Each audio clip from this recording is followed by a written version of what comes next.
Hey everyone, I'm Carter, the game director on BitCraft. In this video, we're going to go over the mechanics of our newly added Empires system. We've gone over a lot of higher level information and objectives of Empires in past developer discussions, but we never did a proper breakdown of the actual mechanics, so hopefully this will serve as a simple tutorial as well for the system. We've also released a bunch of information in text form in a blog post, which you can check out in the description below.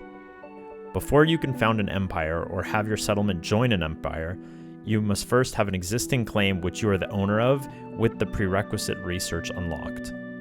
Once the empire infrastructure research is complete, your claim will become eligible to be a part of an empire, and you will also gain access to the Empire tab in the Claim UI. Founding your own empire will cost you some Hexite shards which come directly from your personal vault, but in turn for this you will become the emperor of the newly founded empire. Hexite shards spent following the founding of the empire, however, will be charged directly from the Hexite treasury of the empire, and not your personal Hexite vault. Don't forget to give your empire a memorable and unique name.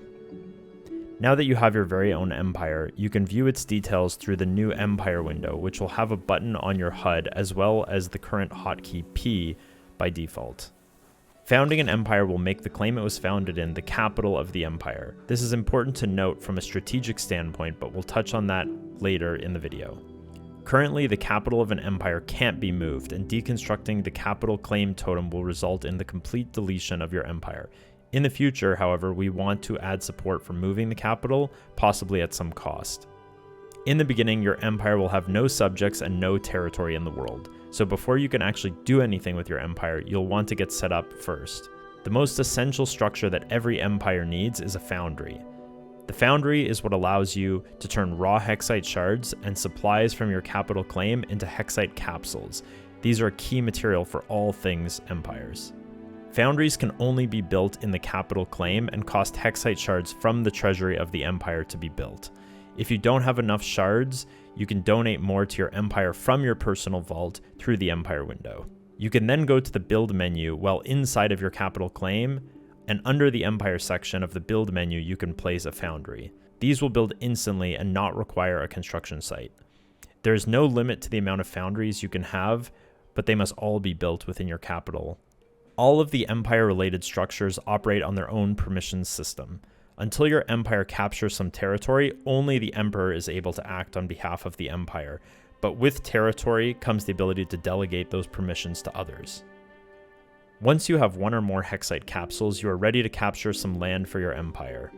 To control territory as an empire, you need to place a structure called an Empire Watchtower, which covers an area of 3x3 territory squares on the map. You can view this grid by pressing F2 with the map open.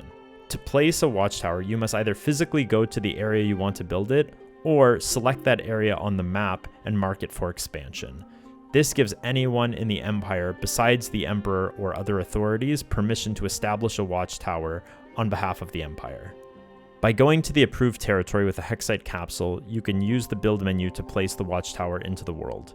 Watchtowers include a small neutral claim as well, which means you cannot build them near an existing claim like another player's settlement or an ancient ruin. It's important to maintain the watchtower after finishing building it so it doesn't become inactive or captured by a rival empire. Watchtowers are maintained using a similar system to claims by filling them with energy using Hexite capsules instead of supplies. There are a few factors that determine how quickly your watchtower's energy is depleted.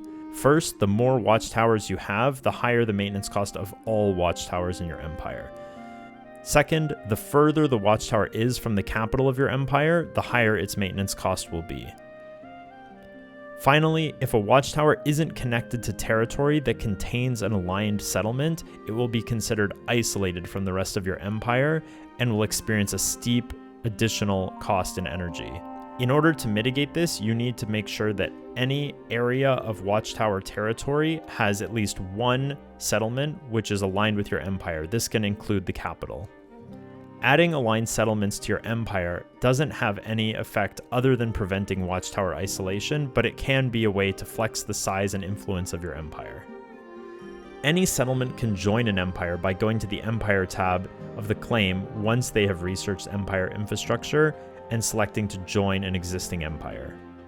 As a character, you can swear allegiance to an empire. This is totally separate from claims aligning with empires. It's valid to be a member of one empire on your character, while your settlement is in another empire, all while your settlement's location is in another empire's territory.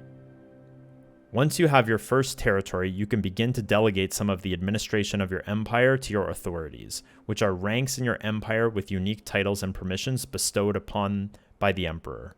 To become a citizen of an empire, any player can come to either the capital or an active watchtower of that empire and swear allegiance to the empire. A character can only be aligned to one empire at a time. Any citizen can donate and carry out basic delivery actions for the empire. If a citizen donates enough, they can ascend from citizen to noble rank, which is a nameable rank to distinguish citizens who contributed sufficiently to the empire. The emperor can choose the donation threshold at which a citizen ascends to the noble rank. Empires can have infinite citizens and nobles, however, authorities are unlocked based on the amount of territory an empire has. It is up to the emperor to decide how they want to use these ranks. In addition to unlocking more authority ranks as your empire grows, you will see that your crown becomes more ornate as you control more and more territory. As an empire, if you want to capture another empire's watchtower, you must either go in person and start the siege yourself, or you can use the map to mark that area for siege.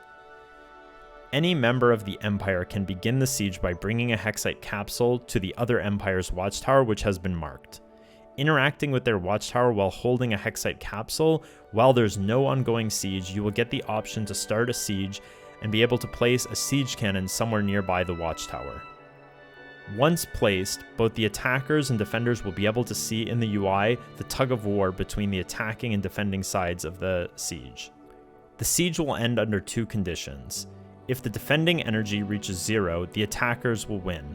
The watchtower will become the attacking empires, and any remaining energy from the attack will move over to the energy needed to maintain the watchtower instead. Or the attacker energy reaches 0, in which case the defenders win. The siege was unsuccessful, and any leftover energy from the defense will stay as energy in the watchtower when the siege ends, up to some limit. We've been really happy to see how players have dove into the Empire's system already and can't wait to see how it evolves over longer and longer playtests as we're able to add more features in the future. Thanks for watching.